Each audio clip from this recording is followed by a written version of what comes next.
So it's not just Latinx culture. I think a lot of other, people and families from cultures actually that have been colonized. I've seen similarities in, African American and Black families. I've seen similarities in Asian families. And so I really kind of started to like unpack why this was, right? Like this, if we are a collectivist culture, if children are wanted to be a part of the family so bad, then why are children in our families treated so poorly sometimes, Mm. you know? And so as I kind of started to dig deeper and understand the layers and the historical narratives around Latinx families, like what drove my mom to migrate at 14 years old? What is the history? What is my lineage um, being impacted by intergenerationally and ancestrally that I can now acknowledge and I can now try to heal in myself so that I can heal it in my children as well. And so there's all these layers around, oppression and like all of these experiences I think that we've had as a people that don't get acknowledged sometimes in the parenting world. It's more of a this is what you do, and this is, take your self-care time. And so I feel like having worked with Latinx populations for as long as I have, like the layers just keep getting deeper. The last couple of years, I've really started thinking about parenting strategies, specifically in Latinx homes. And again, this is not like a monolithic thing. This is a commonality. And that we have this idea of authoritarian practices as the only way to guide children. And so I call that chancla culture. And the chancla means literally it means a sandal or a flip-flop. And so there's, if you Google chancla culture or just chancla, chancla, you'll find memes, you'll find like all kinds of glorification of la chancla, right?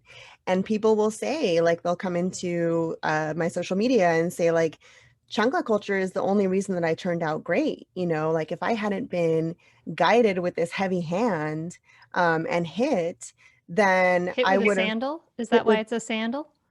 well, that's I'm just like the curious. emblem. That's the Okay. emblem. But to me, honestly, chancla I got culture, the wooden spoon, but maybe you got the yeah, and sandal, right? still within that realm of chancla culture. So Okay. I consider it just, any form of violence, any form of authoritarianism over children.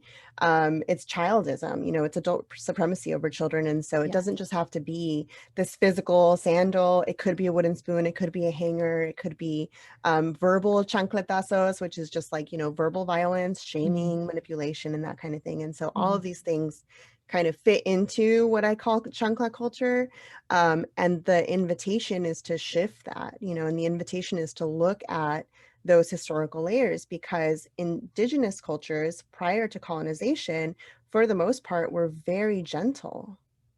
You know, Mm. some of the criticisms that I get are, this is a white people thing. Like you're rejecting Latinx culture. And I want to emphasize, like, authoritarian parenting practices are actually a secondary cultural characteristic that were out of a response and a reaction to colonization and the oppression that we faced after, having been colonized for the last 500 years. And so Black families, my Black friends and I talk about this all the time, like that has impacted their families as well. Stacey Patton is an author who's done a lot of research on this when it comes to Black children and Black families, and there hasn't really been a lot of research done around the intergenerational effects of colonization on Latinx families, and that's kind of what I'm seeking to highlight. Because yeah, I mean, like, corn tortillas, corn, primary cultural characteristic. We have been using corn forever. Violence against children, relatively recent.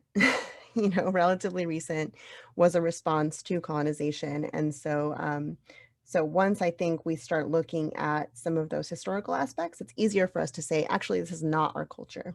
This is So, not inherently a part of us. catch new episodes of the Mindful Mama podcast and other free resources, including the Mindful Mom Guide at mindfulmamamentor.com.